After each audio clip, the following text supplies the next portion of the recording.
दुनिया के एलीट लोग जो खुदा पर यकीन नहीं रखते, जो खुद को इंसानी हदों से ऊपर समझते हैं, जो ज़मीन के निगहबान नहीं बल्कि उसके मालिक बनना चाहते हैं, फिर भी एक सवाल पैदा होता है। अगर वो खुदा को नहीं मानते तो फिर दज्जाल के दौर की तैयारी क्यों? स्विट्ज़रलैंड के पहाड़ों के नीचे सीक्रेट बंकर्स क्यों? दुनिया के अमीर तरीन लोग अंडरग्राउंड वॉल्ट्स और सर्वाइवल सिस्टम्स में पैसा क्यों लगा रहे हैं? Powerful elites close door meetings में क्यों जमा होते हैं? और क्यों लगता है कि एक फाइनल वॉर का ब्लूप्रिंट पहले से तैयार है? सवाल ये नहीं कि ये सब हो रहा है, सवाल ये है कि क्यों हो रहा है। जवाब सिंपल है, क्योंकि वो जानते हैं जो आम इंसान नहीं जानता। उन्होंने हिस्ट्री को सिर्फ पढ़ा नहीं, उन्होंने हिस्ट्री को एनालाइज किया है। आज दुनिया में एक खामोश रेस चल रही है, ऐसी रेस जिसमें ना मेडल्स हैं ना अवार्ड्स। इस रेस का सिर्फ एक ही मकसद है, सर्वाइवल। और इस रेस का अंजाम ना न्यूक्लियर वॉर है, ना क्लाइमेट डिजास्टर, ना एलियन इन्वेजन। इस रेस का अंजाम है फाइनल फितना, वही फितना जिसका जिक्र हर मजहब करता है।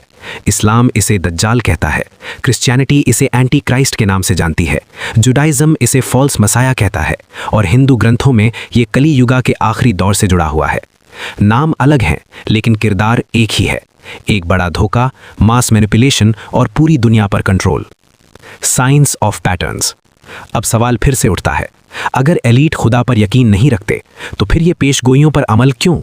जवाब सिर्फ एक है, वो खुदा पर यकीन नहीं रखते लेकिन वो पैटर्न्स पर यकीन रखते हैं। साइंस ने उन्हें ये दिखा दिया है कि तारीख सीधी लाइन में नहीं चलती, वो साइकिल्स में रिपीट होती है। हर सिविलाइजेशन का एक ही सफ़र होता है, राइज, पीक और फिर कोलैप्स। रोम हो या बेबीलोन या आज की मॉडर्न दुनिया, जब टेक्नोलॉजी अपनी हद से आगे निकल जाती है, जब इंसान खुद को खुदा समझने लगता है, तब तबाही करीब होती है। एलीट लोगों ने एंशिएंट स्क्रिप्चर्स, पुराने सिंबल्स और मॉडर्न एआई प्रेडिक्शंस को जोड़ा और उन्हें सिर्फ एक ही चीज़ नजर आई, इंसानियत एक डेंजरस साइकोलॉजिकल क्लाइमैक्स की तरफ बढ़ रही है। वही क्लाइमैक्स जिसे कुरान ने फितनाए दज्जाल कहा, बाइबल ने आर्मगेडन कहा और हिंदू धर्म ने कल्कि से पहले का दौर कहा। और जब उन्हें समझ आ गया कि पैटर्न्स एक जैसे हैं, इंसानी रिवायतें वही गलतियां दोहरा रही हैं, तो एलीट ने फैसला किया, खुद को बचाओ और दुनिया को अपने हाल पर छोड़ दो।